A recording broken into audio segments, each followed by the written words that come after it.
Good evening, everyone. Thank you so much for being here tonight.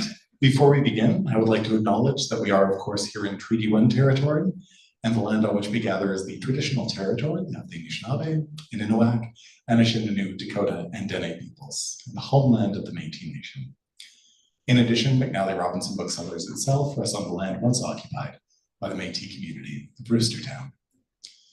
My name is John Taves, and I'm the event coordinator here at the store, and we are, of course, here tonight to celebrate George Amabile's 13th book in his newest collection of poetry, Seeing Things. Woo! Structured in 3 movements, Seeing Things probes what lies beneath the visible world and serves as a poetic journey through clarity and distortion, presence and memory, grief and wonder. We're so grateful to Signature Editions and its indefatigable crew for bringing this book into the world and making this evening a reality. And of course, also so pleased that we have Kristian Enright to be our guide as we traverse this terrain this evening. We have a reading from George on deck, which will be followed by a conversation. If time permits, there will be an opportunity for you folks here to ask questions. So if you do have a question, at that point, please just put up your hand, which is not because we don't trust you to project your voice within the space, but just ensures those watching at home can hear the question as well.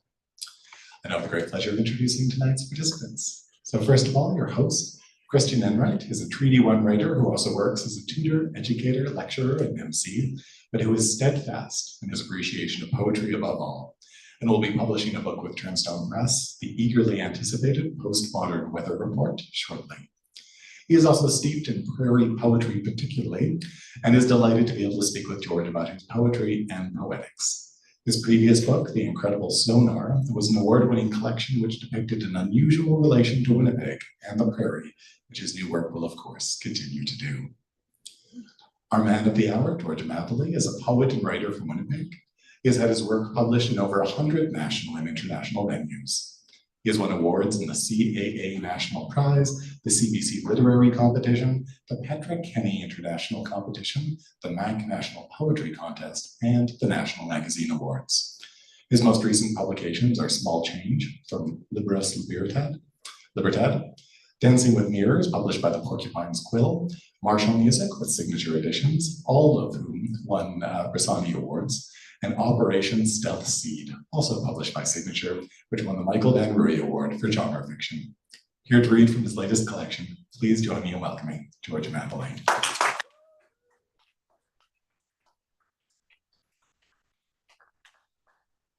Thank you. And all those beautiful, familiar faces. I am not going to read for 2 hours. I'm just going to read 6 poems, and then we're going to chat. Kristian and I have already started a conversation, so it'll just sort of go on. This book is actually about 20 years in the making, because a lot of the poems in it I kept working on because I didn't like them. I mean, they were failures, and then they became sort of failures, and then they became, well, I might as well keep it. And then every once in a while, I would finally get the impulse that started the poem clarified enough to know what to do with it. So I have a particular affection for this book. On the downside, it's a longish book, and there's so many different kinds of poems. It looks like it was written by 14 people.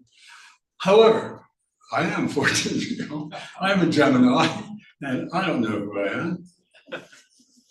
But I know I'm not invisible, at least. And I think that the other thing I wanted to say about the book is that the title really intrigued me, because it's a common phrase that has 3 different ways of interpreting it. When you tell someone you're seeing things, they're hallucinating. There's a lot of that in the book. When you say, oh, I see it, just perception. Okay, that's the first part of the book. And then, oh, I see things. I see things as they are. And that's understanding.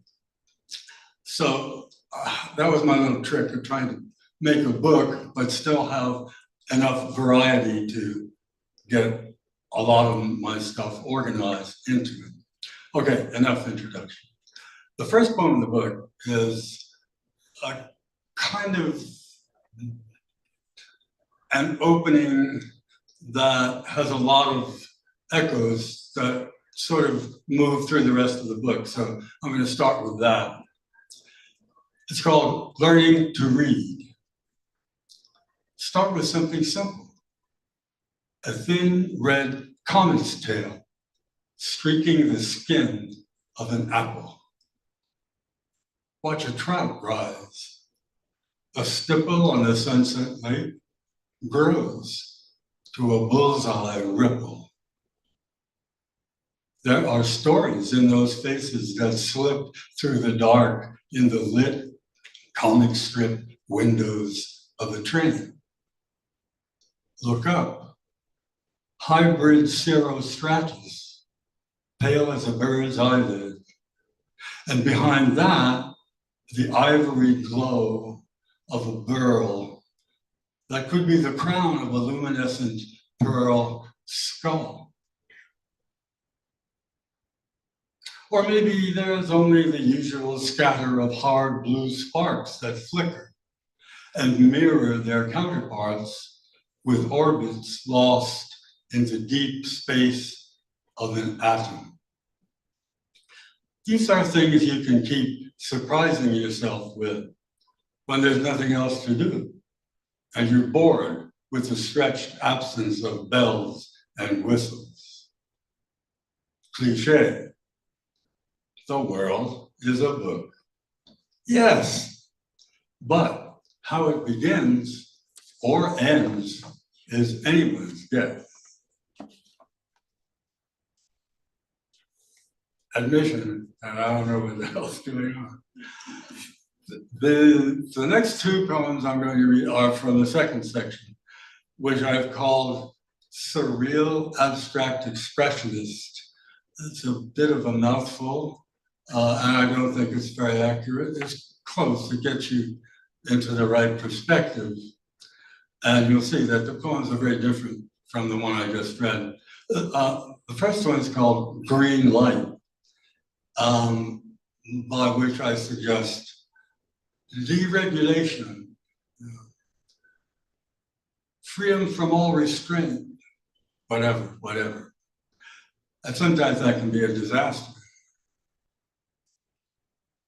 The locks are open. Everything goes like water under the bridge. Though time is limited, deadlines will never precede you. And you will be untrammeled by statutes or jurisdictions. From this point on, arrivals will be transdimensional and won't lapse into procedural densities or red tape. There will be the usual everyday delays, alarms, and betrayals, but opportunity will knock the socks off chivalry and compassion while the band plays on, and the ends will continue to stuff the means with pillow talk. This is where it will get tough, deciding what to take with you into the next unregulated upgrade as advisory remnants disintegrate, along with the usual signs and guardrails. But you will no longer need to recognize whereabouts, and the crossroads, the glitches, will slip by, smooth as intestinal muscle. And now, travel advisory. This comes years later, I would think. Before you reach the damaged gates of the city, there will be torn up streets, minefields marked with police tape, and a harsh green stench. If you make it out, you can determine how to proceed by reading the attitudes of broken statues, or interpreting the chittering battalions that feather the charred elms. You will lapse into liquescent hours and days, made up of nothing but shadows, whispering the names of extinct species. You will need to work your way through tunnels and caverns filled with yellow smoke. And when you get to the hard pan plains, the sun will be a ghost of itself behind a cloud of unidentified gray matter.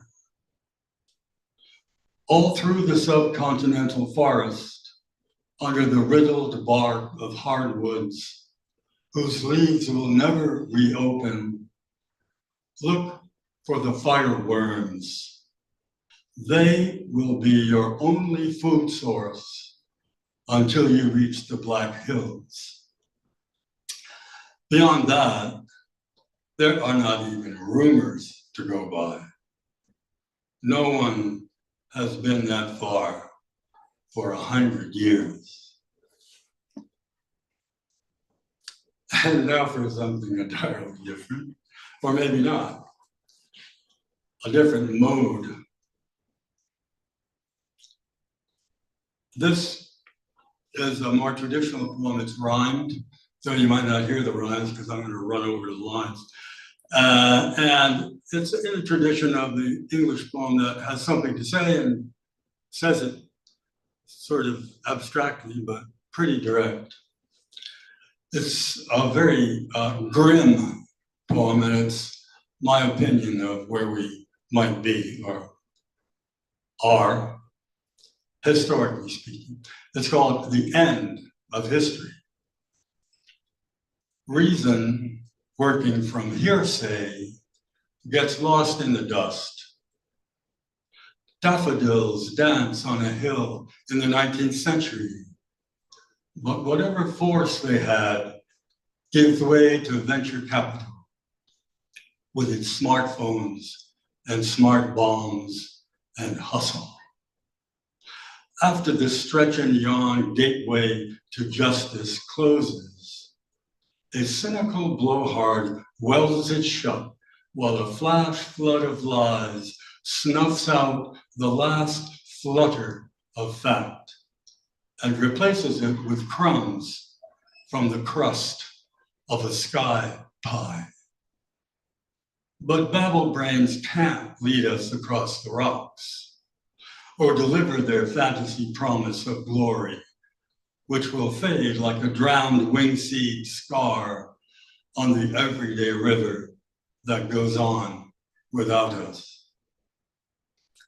Grandiose quiddities stake their claims everywhere, and theoretical longshots crisscross the firmament, while acrobat intellects joust and fail in the basement of the atom. Does anyone know what's going on here? I'm bored with it all, said Churchill when he died, turning his face to the wall, like Bartleby the clerk, who said, I prefer not to. Tomorrow will be the worst of today, preserved in formaldehyde. So, what am I supposed to do when I come to that kind of conclusion?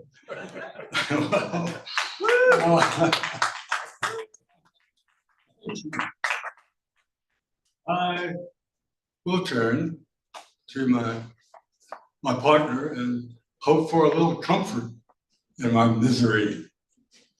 And this is a love poem in the middle of the last section, which really turns from a much darker beginning to a more hopeful, perhaps, or at least partially joyous couple of poems in the last third of it.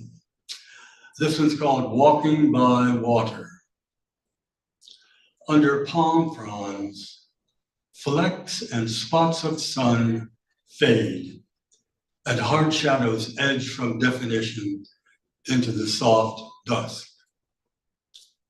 This time of day often invites me to think philosophical thoughts, but tonight there's only a memory. We've been on the beach all afternoon. She's telling a story. Her eyes glow and glow as day ends. Her eyes, their light, and nothing else in the world. And this last one is a poem that's already been published in 3 totally different versions over the last 25 years. One of the first versions was called An Archaeology of Water. It has an interesting history, but this is about a third as long as the original, so it got shrunk, as I have gotten shrunk. And it's very nice now in a more compact size, and it's much clearer, and it's just description. It doesn't really try to overwhelm with wonderful metaphors of disaster. It's called Riff. I'm sitting on a park bench in the dark. The river is asleep in its glistening skin of lights, and all the sails are furled. A leaf rocks down and floats on the grass. I pick it up. It has the branching shape of a tree inside it, or a river system, or the arteries and veins in my hand, or the first word no one remembers that split and split and split again into hundreds of languages that change the air we breathe into sense or song. I look up. Across the water, fireflies pulse among the stars.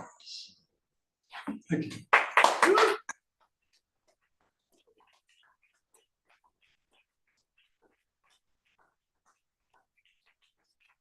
Thank you. I'm just going to have a little drink.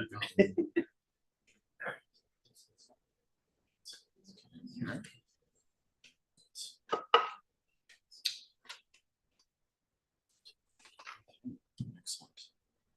Thank you, John. How's everyone doing? Doing well. The masses have come out for poetry. Wonderful to see you all here. Good evening. Get George settled in here.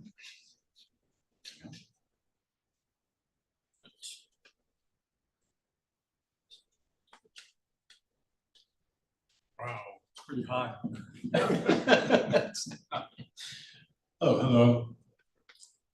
How's the sound, everyone? Can you Good. hear me? Good. Yeah. Okay. Oh, great, okay. Wonderful. Great. So we'll talk until you guys look frightened and concerned, probably. So we'll try to draw some reasonable boundaries on our conversation. The other night we sat down to touch base, and we managed to talk for 3.5 hours and artfully drank a single cappuccino apiece for the entire time. We're not removed from the restaurant, despite the poetic nature of our discourse, which should be concerning. Just as a few opening remarks, thank you so much for asking me to talk to you. It's a delight, and I really appreciate this. The book is beautiful. You're very welcome. Yeah. Glad you could do it. Yeah, my pleasure. And yeah, so this is, yeah, one of the things about this book that I really enjoyed is that it's both very challenging, but also very rewarding. And that's, I think, a really good dialectical thing to have.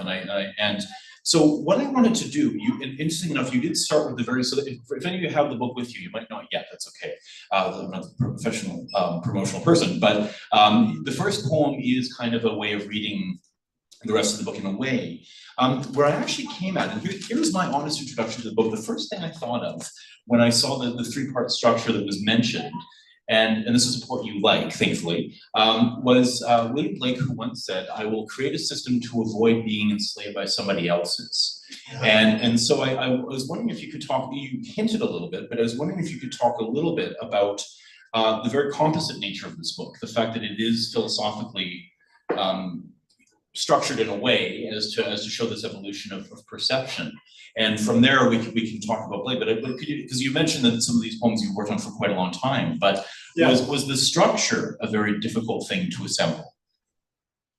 It was, until I began to think about what my work had been over the last 40 years, or 30 years, 20 years ago. And I remember a lot of reviews that all sort of agreed that one of the strengths of the poems was descriptive clarity, that when you read the poems, most readers were able to easily see what I was describing. And one of the reviews, I think, like, I forgot who it was very enthusiastic about one of my metaphors for a tree in winter after an ice storm. And the metaphor was antlers of ice. And he thought that was great, you can really see the tree. Okay, so thinking about that and realizing too that the early poetry that I probably was most influenced by and most excited about were the imagists, precisely because they didn't say anything directly anyway. Emily Dickinson say it slant. Well, they didn't even say it slant, they gave you just the image, something to see. Right. The famous poem, The Red Wheelbarrow.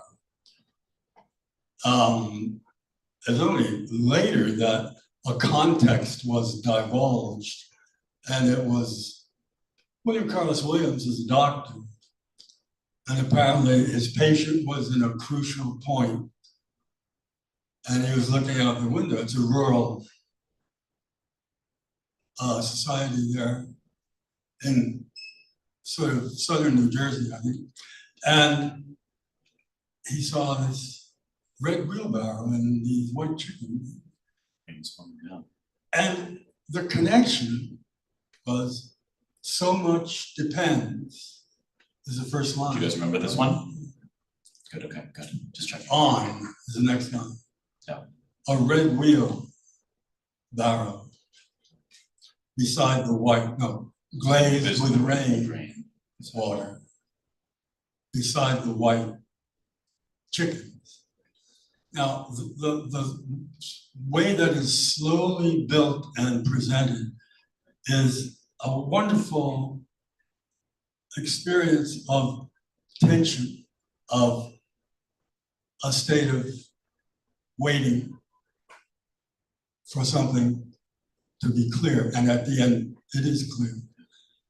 So it mirrors the situation that he's in, but it's not in the poem, and nobody knew that until somebody found out, or he told another writer, and one of the reviewers or critics added that little bit of biographical information. But in a lot of ways, the poem doesn't entirely depend on that. Anyway, I don't want to give you a lecture. It's just that we poets get an opportunity to speak. I'm afraid it's completely inevitable. I mean, the poem "Anastasia of the Metro" by Pound. It was once 36 lines.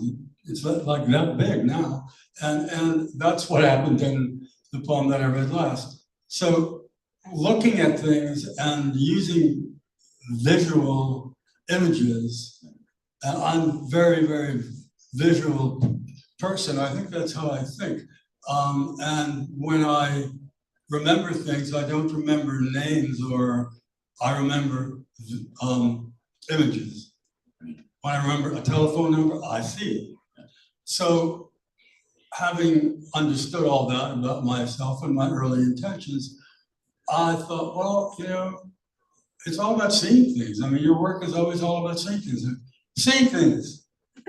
That's might strike you as having some points to the evening. Well, there's an images poem missing that goes in the upper air, the fireflies move more slowly, which is a great images poem. But that brings me to another point of departure that I really wanted to talk about. And there's a poem called The Ice Thing. It's in the collection, in the first section.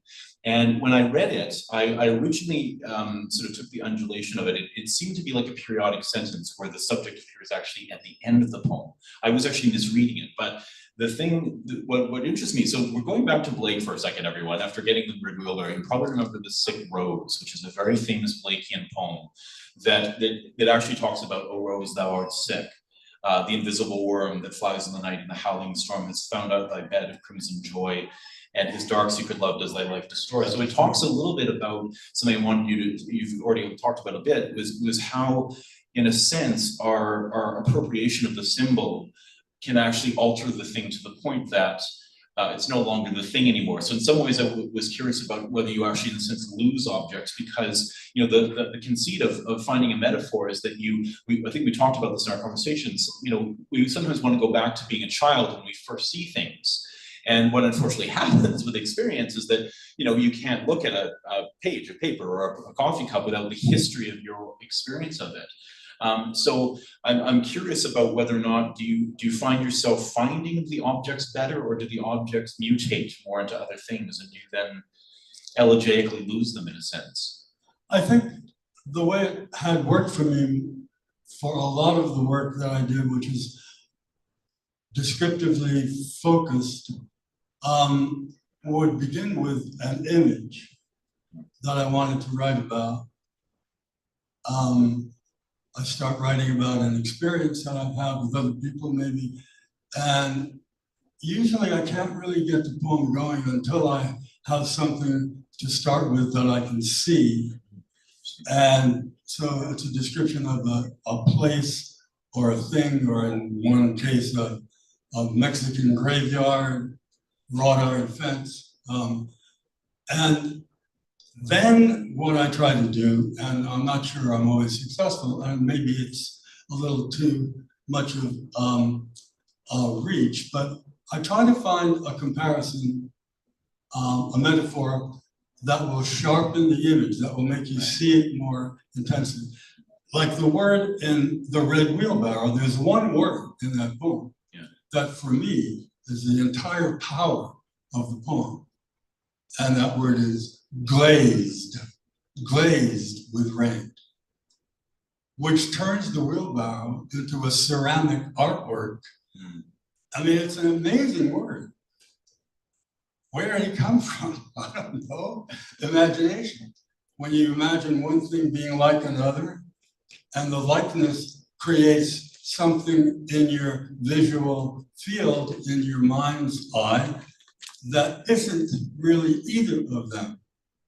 That image is not a red wheelbarrow, and it's not a ceramic.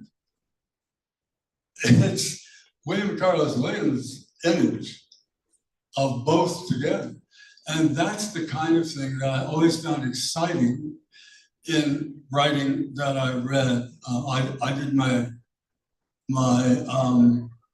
thesis, my PhD thesis on Richard Wilbur, and he's a master of describing. I mean, his Pulitzer Prize-winning poem is incredible. It describes statues in Rome with fountains, water flowing over them. How do you do that? And of course, it took him a lot of work to find the right ways of bringing something else into your mind that would help you to focus and see what he wants you to see. Stream of consciousness. Yeah, so I think to answer your question, I begin with the realistic perception. Yeah, sure. And then find ways to make that more intense. Yeah. And then you can indulge in more. Find the implications, the meanings, the significance as it relates to other parts of the poem. Henry Miller, I won't be able to quote this entirely, but I was just sent something by a friend who said, "Oh, you would love this." And it's a quote from Henry Miller. It said, "I can look at anything, and if I look at it long enough, I see all kinds of things right there." And Blake, the universe in a grain of sand. That's imagination, I guess. I mean, children are great at that. I think we lose that power slowly as we focus outward on material objects that we need to learn about and that are important in our lives. But that power is always in the human consciousness. It's one of the things that make life interesting. Yeah. I think. I mean, and it is also one of those things that makes it horrible. Hallucinating monsters, I mean, that's no fun. So imagination, like everything else, has many faces. And I guess the part of it that I find fascinating is how it can see connections, relationships between things that normally you wouldn't connect or even think were related in any meaningful way, and yet, as you think about it, they are. I mean, in psychiatric terms, associational clustering of ideas and of images is quite common in psychotherapy, in other areas of human work. So I guess that's sort of three steps: the image, intensify the image, then find a context in which it means more than itself. Sure, yeah. And then that becomes a symbol, I guess. Yeah, so there's a sort of two-part question here in a way. You'll notice when you read the book, everyone, that there's quite a diversity of linguistic origins, let's say. The etymologies, I mean, he used modern terminology very differently from Blake's poem that I read. And we were talking a little bit about the notion that complex language has a really important value in thinking about the world, and that, you know, we have things like "Make America Great," which is a rhetorical artifact that says really nothing of any content. But so I think that in some ways the complexity of this collection is really a good thing, because to me, a lot of and we probably all experience this in different ways, that it actually kind of grows with you, that maybe something doesn't make sense at first, but if you're a dedicated reader. Now, but the question I wanted to put to you was, because we talked about this, and this is, the question I wanted to ask you was, how would you sell complex language to a person who doesn't use it? How would we find a way? I mean, we're pretty biased, you and I think, in terms of what we like to write about. But is it, you know, considering that we do have I think kind of a bit of a collapsing standard of language in a lot of ways that's visual, not the way the imagists were kind of innovative, but your collection, I think, has really an interesting complexity. And it seems to me that for the poet to survive, the vocabulary has to have a broad palette somehow.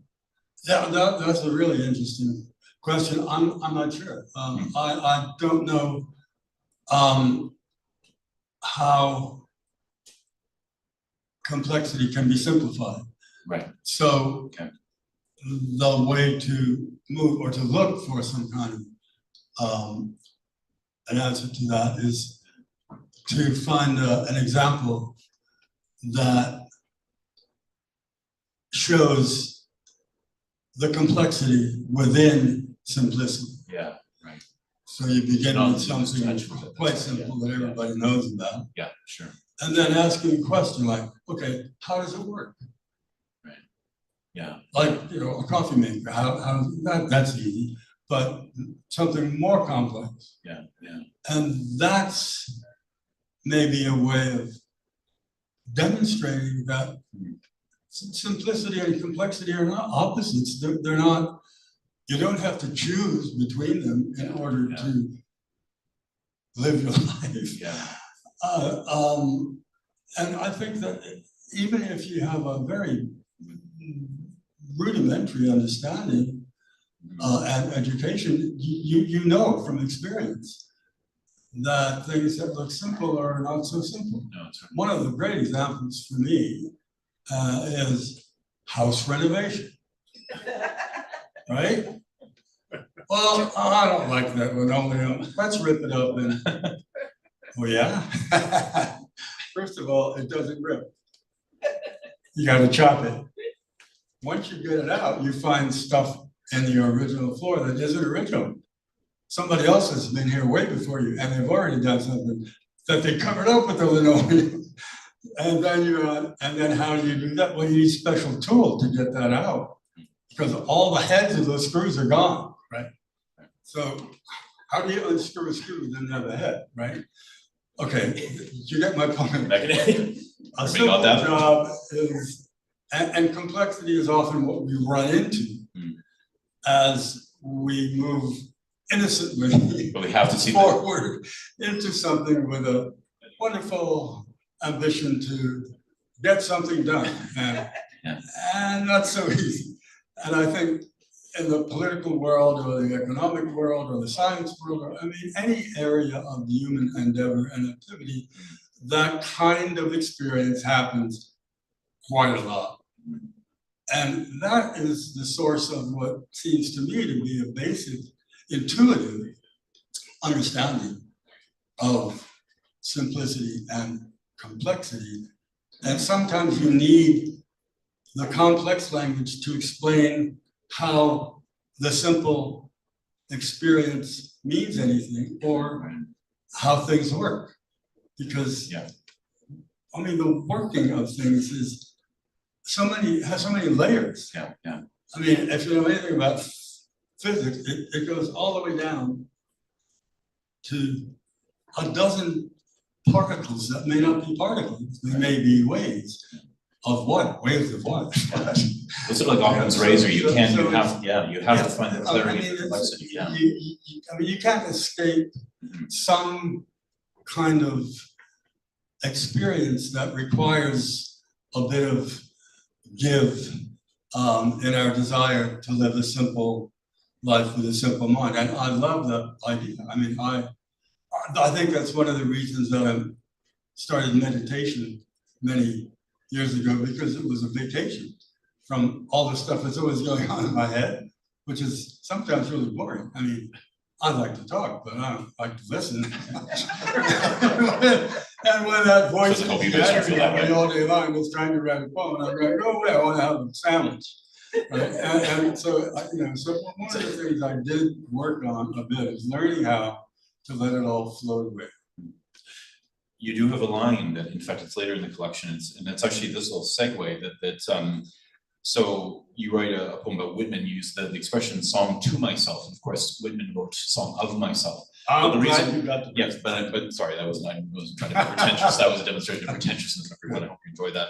No, but the reason, what I want to look at a little bit, we talked about this a bit, and it's a larger question, but I'm sure you can attest to it personally, and that is with modernism, there was the artist was freed from the dictate of the patron. So suddenly the artist can now go off, as you say, have a sandwich for several hours and read their Baudelaire. And so what kind of happened was that the subjectivity became very indulgent. And so you have, I mean, it's fascinating because it leads to some really interesting literature, but it also means that the artist gets really out of tune with the public. So with this collection, what do you think is the role of the poet in our world, for you or for anybody else? Is there really much of a place? I mean, well, the smart ass answer is to write poems. Okay. But I think that I've thought about this a lot. I mean, there are lots of ways of understanding what poetry does and what a poet is doing, and I vacillate between different understandings of that. I think that in some ways I think of ourselves and other writers as custodians of the language,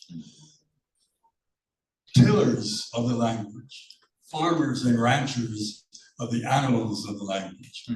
We keep forcing it to do things it doesn't do yet. And in those poems in the second section of the book, I took a lot of chances. I pushed it really hard. I made metaphorical connections that did not slow down in order to let somebody in easily. I just jumped and hoped that some readers would be willing to follow, or to just ask the question, if I took that literally, what does it mean? what does it mean for opportunity to stuff the means, the ends, to stuff the means with pillow talk? How does an end stuff a mean with pillow talk? Well, it convinces them that the means don't matter, we matter, the ends.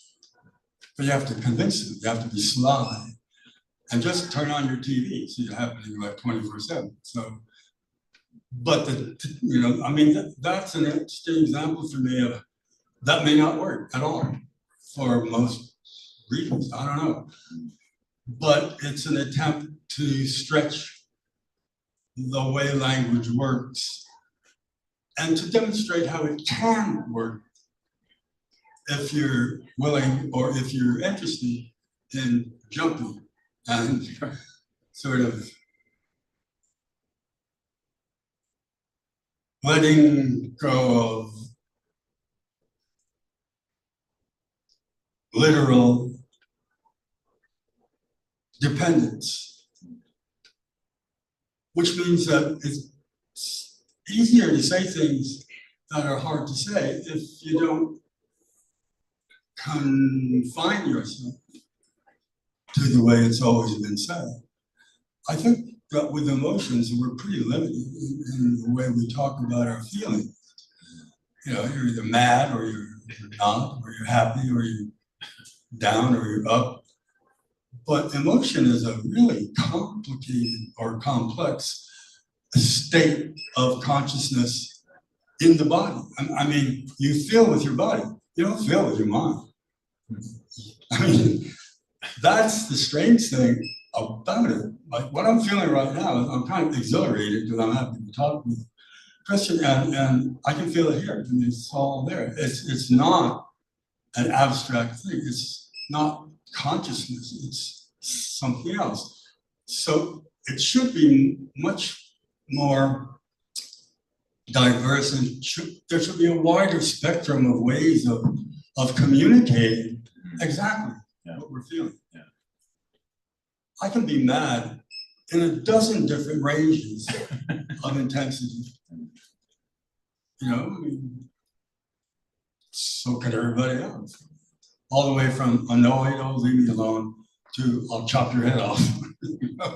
I mean, so how do you tell someone exactly where you are? Well, I think in a lot of ways we do it with our bodies, with body language, with tone of voice, with eye movements, if you're not willing to look at me, but those are still pretty crude too, so I don't know. But I think that language can be more precise, more exciting, and more communicative than it normally is. Yeah. And maybe not.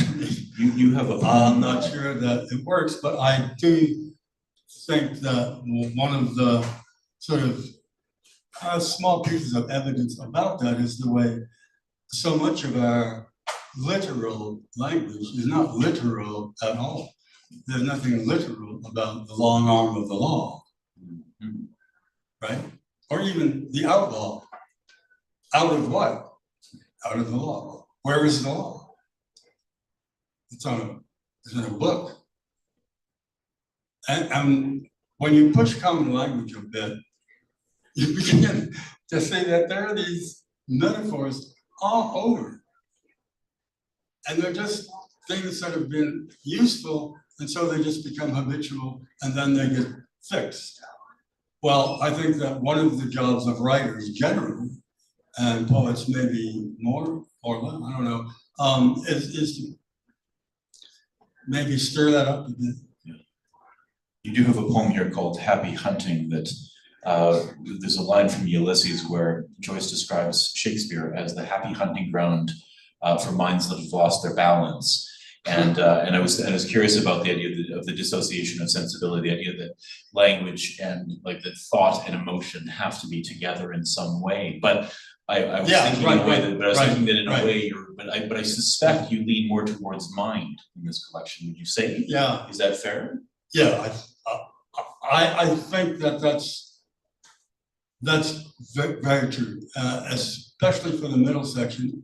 Although there are a lot of images, but they're organized in imaginative or surreal or abstract expressionist or other kinds of ways that are not meant to describe a real experience that I've had, but an experience that I've had in imagination or in mind. And that's interesting what you said about thought and feeling. I don't think they can be divorced from each other. There's always some feeling in even the most abstract thought, I think. Although I'm not a mathematician, so I've never been able to get that abstract, and I wish I could. I'm fascinated by Schrodinger's wave theory. Like, how did he do that equation? That's unbelievable to me. I can't even grasp it. But it's pretty abstract. I mean, it doesn't walk around. You can't talk to it. It's of the mind, and there's a lot of that. But I'm sure that he felt something when it proved to work. He must have been exhilarated. My God, what an amazing achievement. So I think we're always trying, or I just speak for myself, I'm always trying to navigate and to sometimes mediate between what I'm feeling and what I'm saying and what I'm thinking. And I add saying to it because that's one of the places in which the two can sort of adjust each other.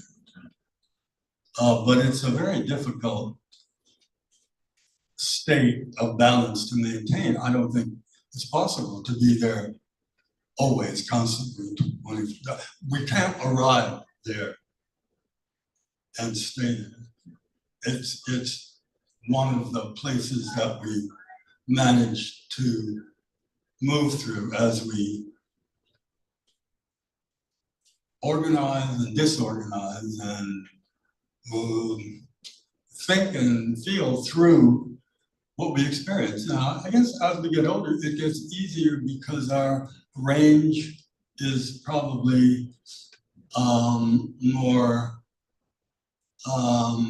familiar because it's been covered more times. We have more examples, we have more experience of how to deal with this or that feeling or discovery or thought and so on. So we're a little more, I think, a little calmer about our discoveries and horrors and loves and hates. And although, you know, extremes are always possible. That may be one of the things that writing does.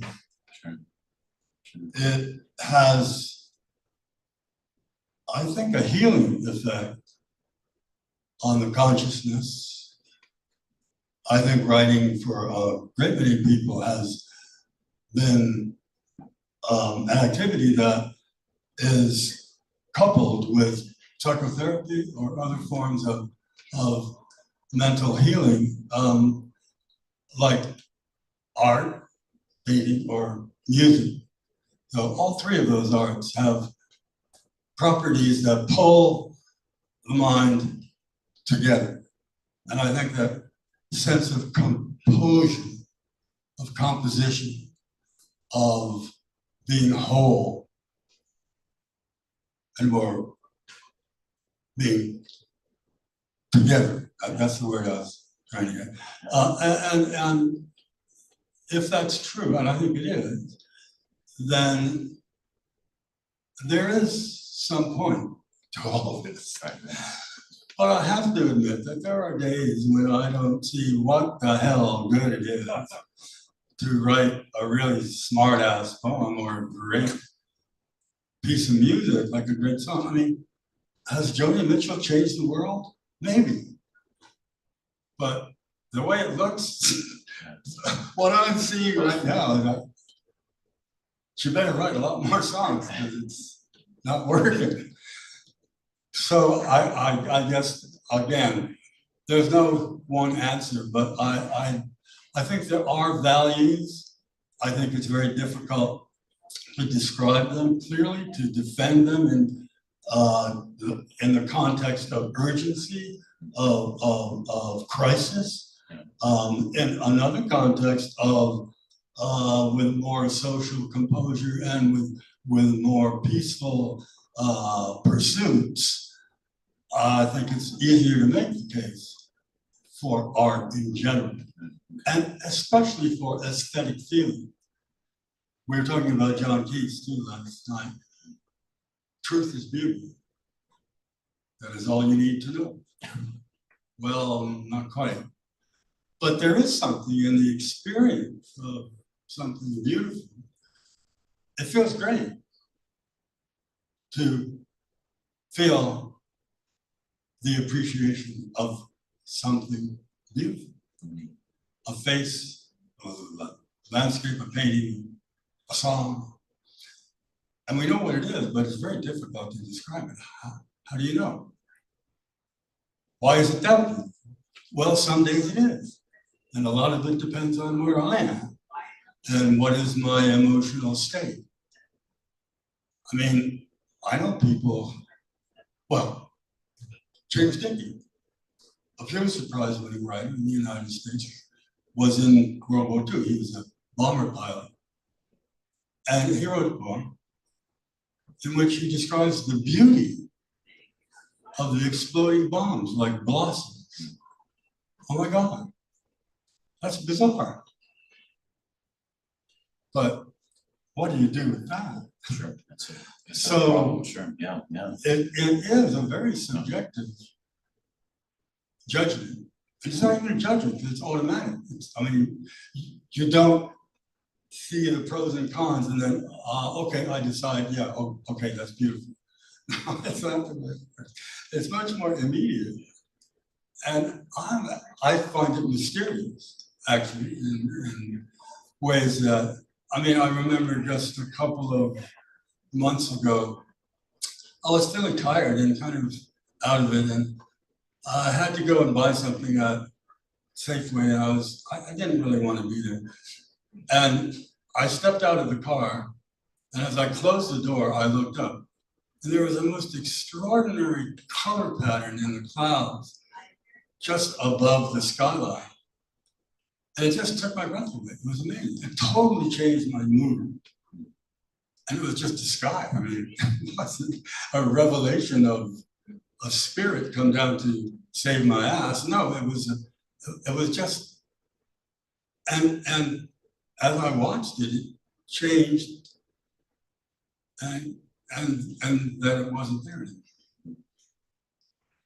Why did that happen at that particular moment? I have no idea, but I was grateful that it did. I mean, I think without those moments, living can be a pretty grim business.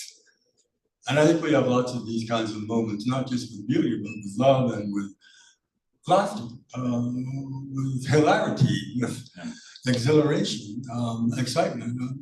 So that, you know, that's one of the things that can be enhanced or supported or communicated with poetry, perhaps more efficiently than in other ways. I don't know. Okay, thank you. Well, I think we're getting pretty late in our evening, so I think we can actually, if anybody has any questions, does anyone out there have a question for poetry? No? No? Okay. Thanks for Well, coming. thanks. Guys. Yeah, thanks so much, everyone. Yeah, please a huge round of applause to George. Thank you so much. And John, the ever professional, will now guide you thoroughly through the remainder of our evening. Purely the illusion of professionalism. But thank you both so very much. It was wonderful to just be able to sit back and listen to you both talk and dig so deeply into this collection. We are going to transport George over to this table right here, so please do feel free to line up and get a book signed. You can pay for them before, or you can get them signed before you pay for them, but please do pay for them before you leave. We're so very grateful to Signature Editions for publishing this volume, of course, to Kristian Enright for guiding us through the conversation. A round of applause for Mr. Enright. Of course, to George Amabile. Have a wonderful night, everyone. Thank you.